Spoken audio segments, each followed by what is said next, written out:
Talking about happiness ambassadors, and Sasha, you were just outlining for us what a happiness ambassador is. And is it a job? Does someone have to give it? Is it a title? Or No, it's something you can just choose to do yourself, and it sounds like what they've created in this primary school is something really simple, where at break time, if you see somebody who's on their own or not looking very happy, you just go up and smile at them and just do a very small act of kindness and ask them if they want to play with you. And just really small things that you can do that probably make somebody feel really special and make you feel good for doing that as well. And it's just really simple, and it's not difficult to do. Fantastic. It is such a simple thing. So what about you guys? Do you think, although you're not at this primary school, could you be happiness ambassadors around Bradford? Definitely. I mean, just a token of a smile is sunnah in our religion as well.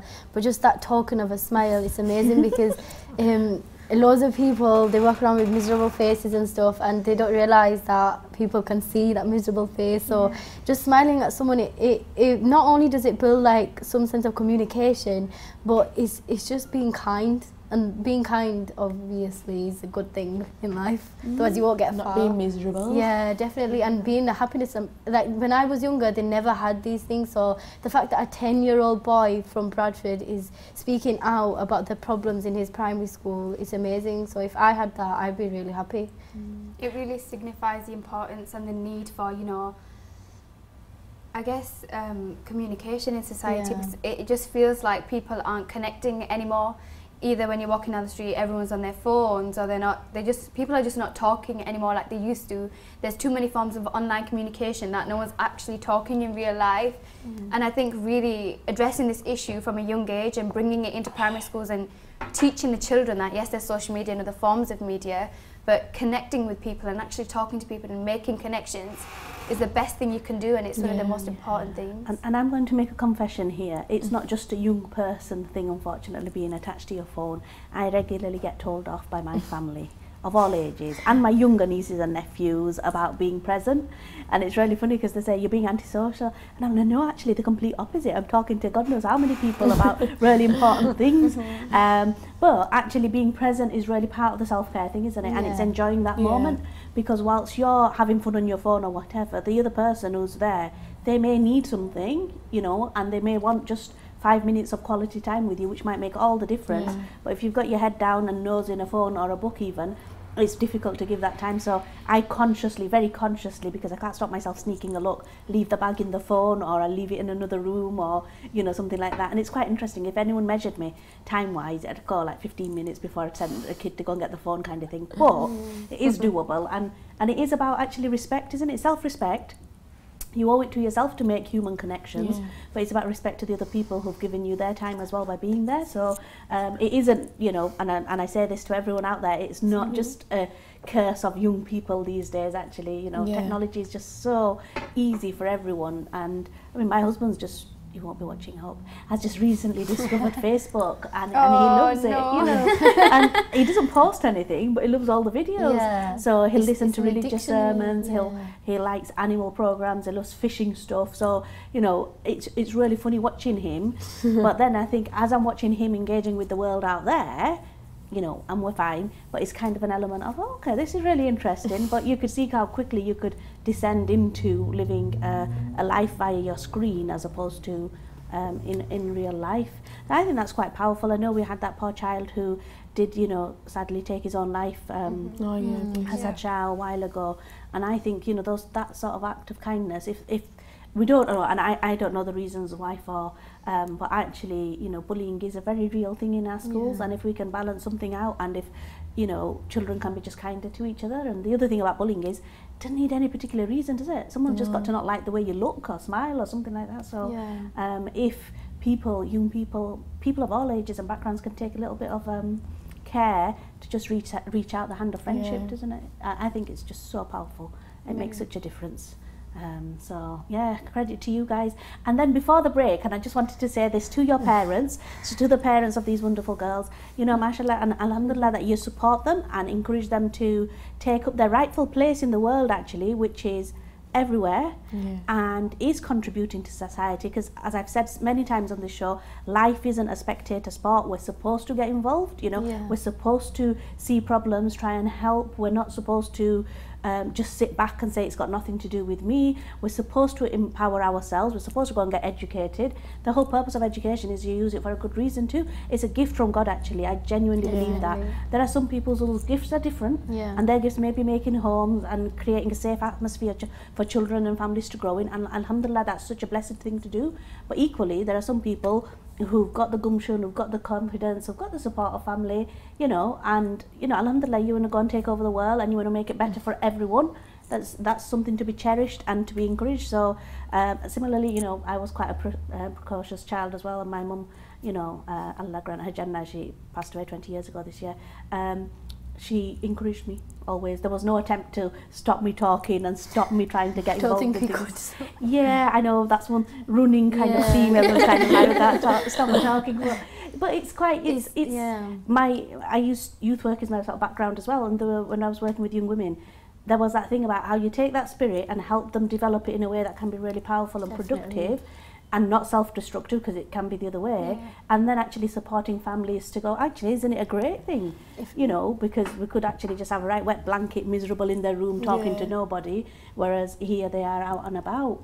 If I talk from like a personal experience, I 5 years ago wouldn't be able to even be on this show right now. Like it's about confidence as well. Having that support from your family it's a huge booster. So I advise like all parents, families, if you see your child or children going out in the world and actually making a change, not to like be a barrier to them, because they will make a change, and in some eyes it's not respectful in our religion, and it's not even the religion, it's the culture. Once again, the confusion with culture and religion.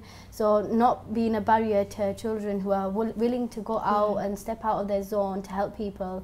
I mean, isn't that a great thing to do? So just to the parents, just let your children just do their thing, but also we can't take the role of you being a parent away from you, so give your child that support that they need in a way. Don't clip their wings, like Malala's dad said. As Malala Yousafzai's dad said, don't clip your child's wings. I mean, that's another achievement, because let them go make a change to that's another achievement. Like, if we did not speak out, not participate in the Women of the World Festival, which was not just about women, it was about the stereotypes of both men and women, we would have never interviewed Malala's dad, we would have never met these famous vloggers, or it's not even it's not even about the high names, it's about helping people. We wouldn't have had an impact on all them. If we had a school day, we had a school day just revolved around different schools coming participating. We wouldn't have had an impact on them young children, and we did have people at the end of it come up to us asking for advice, like, what shall we do, is this a great thing to do, is this bad? Like, I think that's the good thing, because if you're not socially aware, how are you meant to make change? And once again, linking it back to religion, our Prophet, peace be upon him, was socially aware, and obviously we follow his footsteps, so the fact that we be socially aware is a great thing too. And I think that's a really powerful thing, you know, that you just said there, is that actually Islam is a complete way of life. It's not a religion over there and life happens over here. It's about unity. You know, exactly, and the examples are there. I think somewhere along the way we've forgotten it. Different cultures practice it in different ways. You know, and culture isn't a bad thing. It's just how we marry the two up sometimes, and recognise that some practice isn't very helpful and is actually counter to our religion, and that's our responsibility to work out. You know, get some guidance, talk to our scholars, you know, male and female, and you know, do some understanding actually. So that's responsibility for us to understand. We've only got 5 minutes now, ladies. So in this 5 minutes, how can people get engaged with? You've mentioned Women of the World, and you've mentioned Speaker's Corner, and then you've also talked about self-care. I imagine we're not at the end of the self-care journey. I think we're at the beginning. So how can people get involved? And where do they find out more about self-care? And then how do they find out and get involved with Speaker's Corner and WOW? Can I just quickly say and highlight the fact that people need to stop themselves and suffocating themselves by including religion and culture in everything they do in their lives.